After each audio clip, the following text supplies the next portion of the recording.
Hello dears, പുതിയൊരു വീഡിയോയിലേക്ക് സ്വാഗതം. അപ്പോൾ ഇന്ന് ഞാൻ ഉണ്ടാക്കാൻ പോകുന്നത് നല്ലൊരു മട്ടൺ സൂപ്പാണ്.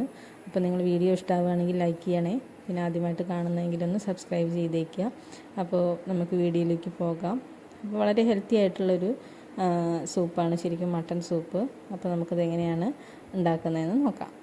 അപ്പോൾ ഞാൻ അതിനായിട്ട് നമ്മുടെ മീറ്റോട് കൂടിയിട്ടുള്ള ആ ഒരു പീസാണ് എടുത്തിട്ടുള്ളത്. ഇതിൽ വാരിയലിൻ്റെ പീസുണ്ട്, അതുപോലെ കാലിൻ്റെ പീസ് ഒക്കെ വരുന്നുണ്ട്.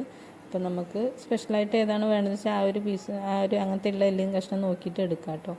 അപ്പോൾ അതിലേക്കുള്ള അരപ്പ് തയ്യാറാക്കാനായിട്ട് നമ്മൾ കുറച്ച് കുരുമുളക് കൂടി ഇട്ട് കൊടുത്തിട്ടുണ്ട്. അതുപോലെ തന്നെ 4-5 വെളുത്തുള്ളി അല്ലി, അതുപോലെ തന്നെ കുറച്ച് ഇഞ്ചി, അതും 5-6 പീസ്, പിന്നെ കുറച്ച് ചെറിയ ഉള്ളിയാണ്. അതുപോലെ നമ്മളിതൊന്ന് ക്രഷ് ചെയ്തെടുക്കുകയാണ്. അപ്പോൾ ഞാൻ കുരുമുളക് അരയാൻ വേണ്ടി ഒന്ന് നന്നായിട്ട് അരച്ചതാണ്, അല്ലെങ്കിൽ ഒന്ന് ഉള്ളിയൊക്കെ ഒന്ന് ചതഞ്ഞ് കിട്ടിയാൽ മതി. അപ്പോൾ നമ്മളത് അരച്ചെടുത്തിട്ടുണ്ട്. ഇനി നമുക്കൊരു കുക്കറിലേക്ക് എണ്ണ ഒഴിച്ച് കൊടുക്കാം. അപ്പോൾ ഇത് വേണമെങ്കിൽ നമുക്ക് അടുപ്പത്ത് വേണമെങ്കിൽ ചെയ്യാം കേട്ടോ. നമ്മുടെ മൺപാത്രത്തിലൊക്കെ നമുക്ക് ചെയ്യാവുന്നതാണ്. ഇത് പെട്ടെന്ന് ഉണ്ടാക്കാൻ വേണ്ടി നമ്മളിതിൽ ചെയ്യുന്നതെന്ന് മാത്രം. അപ്പോൾ ഇനി എണ്ണയിലേക്ക് നമുക്ക് ആവശ്യമായിട്ടുള്ള സാധനങ്ങൾ ഇട്ട് കൊടുക്കാം.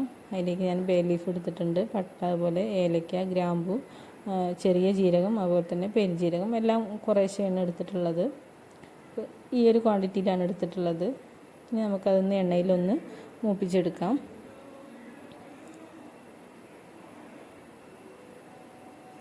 തീ കുറച്ച് വയ്ക്കാൻ നോക്കുക, അല്ലെങ്കിൽ ഇതങ്ങോട്ട് കരിഞ്ഞു പോകും. അപ്പോൾ ഇതെല്ലാം നമ്മൾ ഇട്ട് കൊടുത്തിട്ടുണ്ട്. ഇനി നമുക്കിതൊന്ന് എണ്ണയിലൊന്ന് ചൂടാക്കി എടുക്കണം. ആ ഒരു ഇതിൻ്റെ സ്പൈസസിൻ്റെ മണമൊക്കെ വരുന്ന സമയത്ത് നമുക്ക് ഇതിലേക്ക് നമ്മുടെ അരപ്പിട്ട് കൊടുക്കാം. ഇനി അതൊന്ന് നമുക്ക് എണ്ണയിൽ നന്നായിട്ടൊന്ന് മൂപ്പിച്ചെടുക്കാം. ഇപ്പം എണ്ണ അധികം ഒഴിക്കേണ്ട ആവശ്യമില്ല, കാരണം നമ്മുടെ ഈ ഒരു മട്ടൺ ആ ഒരു പീസിലൊക്കെ നന്നായിട്ട് ഇതുണ്ടാവും. കുറച്ച് ഒഴിച്ചാൽ മതി. അപ്പോൾ ഏതാണ്ട് ഒന്ന് മൂത്ത് വരുന്ന സമയത്ത് നമുക്കിതിലേക്ക് നുള്ളു മഞ്ഞൾപ്പൊടി ഇട്ട് കൊടുക്കാം. മഞ്ഞൾപ്പൊടിയും അതുപോലെ തന്നെ എണ്ണയിലൊന്നുകൊണ്ട് മൂപ്പിച്ചെടുക്കാം. അപ്പോൾ അധികം എണ്ണ ഇല്ലാത്തതുകൊണ്ട് നമുക്കൊന്ന് അടി പിടിക്കും. അപ്പോൾ തീ നന്നായിട്ട് കുറച്ച് വയ്ക്കുക. നല്ലോണം ചൂടായിട്ടുണ്ടെങ്കിൽ തീ ഈ സമയത്ത് ഓഫാക്കി വയ്ക്കാവുന്നതും ആണ്. ഇത് ഏതാണ്ട് ആയിട്ടുണ്ട്. പിന്നെ ഈ സമയത്ത് നമുക്ക് വേണമെങ്കിൽ ഉപ്പിട്ട് കൊടുക്കാം കേട്ടോ. ഓപ്ഷണലാണ്, ചിലർക്ക് ഉപ്പ് ഇഷ്ടമുണ്ടാവില്ല, അങ്ങനെയാണെങ്കിൽ അത് ഒഴിവാക്കാം. ഇനി ഞാൻ ഇതിലേക്ക് 1 കപ്പ് വെള്ളം ഒഴിച്ച് കൊടുത്തിട്ടുണ്ട്. നമുക്ക് നന്നായിട്ടൊന്ന് ഇളക്കാം. അപ്പോൾ അടിയിൽ പിടിച്ചതൊക്കെ ഒന്ന് പോരുന്ന രീതിയിൽ നന്നായിട്ടൊന്ന് ഇളക്കി കൊടുക്കാം. ഒരു നുള്ളു ഉപ്പിട്ട് കൊടുത്തിട്ടുണ്ട്. ഇനി നമുക്ക് നമ്മുടെ പീസുകൾ ഇട്ട് കൊടുക്കാം. മട്ടൺ പീസ് നമുക്കിതിലേക്ക് ഓരോന്നായിട്ട് ഇങ്ങനെ ഇട്ട് കൊടുക്കാം. അപ്പോൾ നമ്മുടെ പീസുകളെല്ലാം നമ്മളിതിലേക്ക് ഇട്ട് കൊടുത്തിട്ടുണ്ട്. ഇനി നന്നായിട്ടൊന്ന് ഇളക്കുക. നമ്മൾ അടുപ്പത്തൊക്കെ വയ്ക്കുകയാണെന്നുണ്ടെങ്കിൽ, വിറകടുപ്പിലൊക്കെ ആണെങ്കിൽ ഒരുപാട് നേരം നമുക്ക് പിടിക്കും. പക്ഷേ കുക്കറിലാണെങ്കിൽ നമുക്ക് പെട്ടെന്ന് കാര്യം സാധിക്കാം. ഇനി അതിലേക്കൊരു തണ്ട് കറിവേപ്പില ഞാൻ ഇട്ട് കൊടുത്തിട്ടുണ്ട്.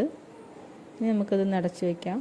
ഒരു 10-11 വിസിലെങ്കിലും നമുക്കിതിനെ എടുക്കേണ്ടി വരും. എന്നാലേ ഉള്ളൂ ആ ഒരു ഇതിൽ നിന്ന് നമുക്ക് ആ ഒരു മീറ്റൊക്കെ ഒന്ന് വേറിട്ട് കിട്ടുള്ളൂ. അപ്പോൾ അത്രയും ഇതിൽ നമ്മൾ വേവിച്ചെടുത്തിട്ടുണ്ട്. ഇനി നമുക്ക് അതിലേക്ക് ഒന്ന് വറുത്തെടുക്കാനായിട്ട് ഇതുപോലെ ചെറിയ ഉള്ളി കുഞ്ഞതാക്കി അരിഞ്ഞ് നമ്മൾ ഒന്ന് മൂപ്പിച്ചെടുക്കുക. അതിലേക്ക് നമ്മൾ ഒഴിച്ചു കൊടുക്കാം. അപ്പോൾ നമ്മുടെ ഇതൊക്കെ റെഡിയായി വന്നിട്ടുണ്ട്. നല്ല വെന്തിട്ട് നല്ല ഉഷാറായി കിട്ടിയിട്ടുണ്ട്. ഇനി നമുക്കൊരു ബൗളിലേക്ക് മാറ്റാം. അല്ലെങ്കിൽ ഇതിലേക്ക് നേരിട്ട് നമ്മുടെ വറുത്തെടുത്തിട്ടുള്ള ഉള്ളി നമുക്കിതിലേക്ക് ഇട്ട് കൊടുക്കാം.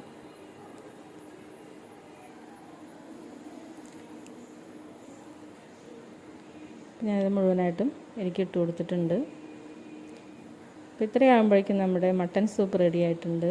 അപ്പോൾ വളരെ സിമ്പിളാണ്. നമ്മൾ മട്ടൺ വാങ്ങുന്ന സമയത്തൊക്കെ നല്ല വലിയ പീസൊക്കെ ഇതിൻ്റെ ഇതൊക്കെ ഉണ്ടെങ്കിൽ നമുക്കങ്ങനെ ചെയ്യാം. അല്ലാന്നുണ്ടെങ്കിൽ നമുക്ക് നേരിട്ട് കടയിൽ പോയിട്ട് നമുക്കതിൻ്റെ കാലോ ഏതാണ് പീസ് വേണ്ടത് വെച്ചാൽ ചോദിച്ച് വാങ്ങി നമുക്കിതുപോലെ സൂപ്പ് ഉണ്ടാക്കാം. നല്ല ടേസ്റ്റിയാണ്. മഴയത്തൊക്കെ നമുക്ക് ചൂടായിട്ട് ഇത് കഴിക്കുന്നത് വളരെ ഹെൽത്തിയാണ്. അപ്പോൾ എല്ലാവരും ട്രൈ ചെയ്യാം. വീഡിയോ ഇഷ്ടമായെങ്കിൽ ഒന്ന് ലൈക്ക് ചെയ്യുക. ആദ്യമായിട്ടാണ് നിങ്ങൾ ചാനൽ കാണുന്നതെങ്കിൽ ഒന്ന് സബ്സ്ക്രൈബ് ചെയ്യുക. നമ്മൾ മട്ടൻ്റെ കറി നാടൻ രീതിയിൽ എങ്ങനെ വെക്കുക എന്നുള്ളതിന് മുമ്പ് ഇട്ടിട്ടുണ്ട്. അപ്പോൾ താല്പര്യമുള്ളവർക്ക് അത് കാണുകയും ചെയ്യാം. അപ്പോൾ ഇന്നത്തെ വീഡിയോ ഇത്രയേ ഉള്ളൂ. Thank you.